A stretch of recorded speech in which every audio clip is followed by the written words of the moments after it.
Word got around that the League was on the move again. And when the League moves, so do the heroes. Your small team was assigned to patrol the outskirts of the city, which meant that you probably wouldn't see much of the action. Not that you minded, really. Especially not if there was a possibility you could end up running into him. You pressed the small button on your earpiece to listen to the incoming message from one of your teammates. The fire department just called. 3 different fires in the last 10 minutes. All the work of someone's quirk. Tell everyone to rendezvous on me, you said, tucking yourself into an alleyway. Stay out of the open and pay attention to your surroundings. Will do. You turned to head back out into the street, only for 2 rough hands to clasp around your mouth and pull you deeper into the alley. You should probably take your own advice, hero. That is, unless you wanted me to find you. A cold chill ran down your spine. You knew that voice all too well. You struggled to pull your hands from your face, thrashing wildly against your aggressor in vain. There was a rumbling in his chest as he chuckled at your pathetic attempts to fight back. The minute he released you, you took off running, boots hitting the pavement so hard you could feel the impact in your knees. When you were sure you lost him, you pressed your finger to your ear to call for backup.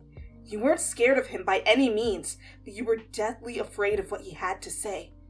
It wasn't right to abandon your duties as a hero, but having that conversation was not in the job description. I just had a run-in with a member of the League. Please, tell me you're close. Hello? Hello? Looking for this? You turned to your little problem, the look of absolute dread on your face. He seemed more than happy, rolling your earpiece around between his fingers before tossing it onto the ground and stepping on it.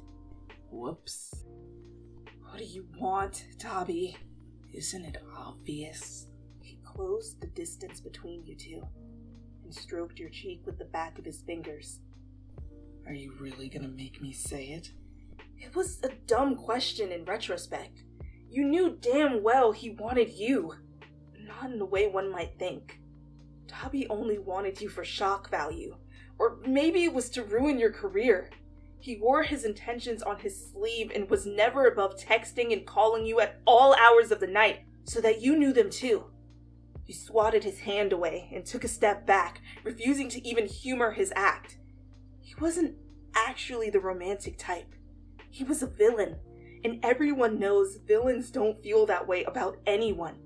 Even if, say, you did care for him, hypothetically speaking, of course, that changed nothing. He would still be a villain, and you would still be a hero. You can't have me, you said, shaking your head. Are you ever gonna get that through your thick skull? Oh, your claws hurt me, kitten. Where was all this when we were still together? You never used to talk to me like this. Dabi grabbed your wrist and pulled you until you were flush against his chest. Then again, you usually had your mouth full, didn't you? Get those thoughts of me out of your head, you said, beating your fist against his chest. Your face was hot with embarrassment. He always had to remind you of the close history you had together, as if you could ever forget it. That's a little unfair, don't you think? Showing me that side of yourself and then expecting me not to think about it. Dabi leaned down until his lips were almost touching your ear. Come on. I know you still think about me too. You shivered when you felt the tip of his tongue against the shell of your ear. He was right. He was always right. Part of you felt for him, and the way that he was toying with you only seemed to bring back those feelings tenfold. Dabi knew just how to make you melt. That wasn't a good thing. You should have told me who you were. You whimpered as his lips trailed to your jawline. It wasn't fair to lead me on. And you should have told me you were a hero. Do you know what they'll do to me if they found out about us? You weren't the only one who was hurt. You didn't even realize he let go of your wrist until his hands were rubbing the small of your back. It proved to him that you were still his, and to you, that you were in way over your head. You aren't hurting like I am. You knew I was a hero, and that's why you got with me in the first place.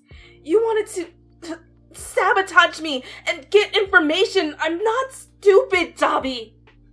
He pulled back just as he was about to kiss your neck, making you release a pitiful sound. Dabi stared at you, his icy blue eyes still glistening even in the dark. You must be, if you think that's why I was with you. The sincerity in his voice made your stomach pool with excitement and eagerness. It felt wrong to be so easily taken in by his words, but nothing was right about your relationship to begin with. You caught him off guard by pulling him down by his neck to press your lips to his like you had no other choice. You could feel him smile into the kiss as his arms wrapped around you tighter. Your hands nestled into his hair and softly tugged at his roots, making him groan lowly in his throat. His Adam's apple bobbed as your lips ghosted over the scarred skin on his neck. Although he loved nothing more than relentlessly teasing you, you could never find it in your heart to make him wait. As you kiss his neck and he groans for a second time, you are reminded of who's the one with the claws in your game of cat and mouse. There was something ironic about the way someone always so hot seemed to melt under your touch. He pulled away at the sound of hurried footsteps behind you. Dabi was at a loss, almost saddened enough for it to show through his cool demeanor. Without a word, he took off his coat and handed it to you before turning to leave. Dabi, I can't keep this. Just tell them you royally kicked my ass and took it as a trophy. Heroes will believe anything you tell them. It's not that! You love this coat! I know, but I need an excuse to see you again, don't I? So hold on to it until I find a chance to get it back. You pressed the coat to your face and breathed in the unique scent as you watched him disappear behind a building. It smelled like firewood and cologne. It smelled like Dabi. It smelled like home.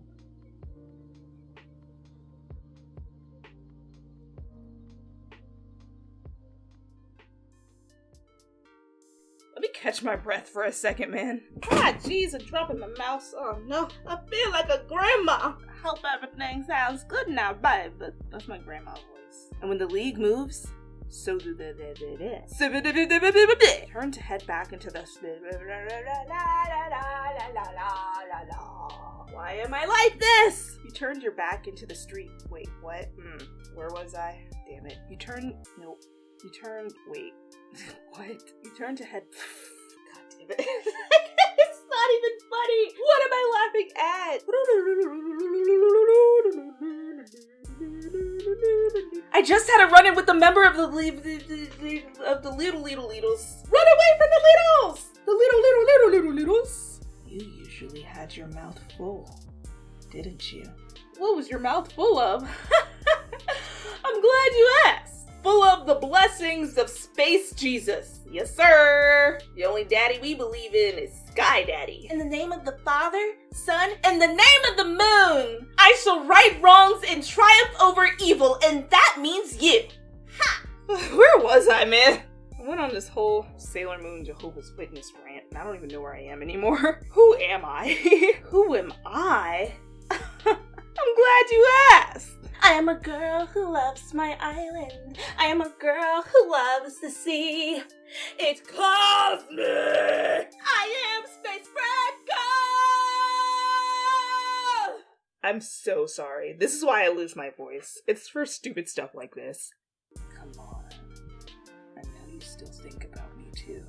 Yes, sir. We sure do be thinking about you in the eyes of the Lord. I think about you on my way to Space Church, where I give my thanks to Sky Daddy, Dad of the sun, moons, and stars. His Adam's apple bobbed as your lips then. Wait, where was I? Is somebody in my house? Oh shit, am I being robbed? Or am I just hearing stuff? Let me go make sure I'm not being robbed or something. Child!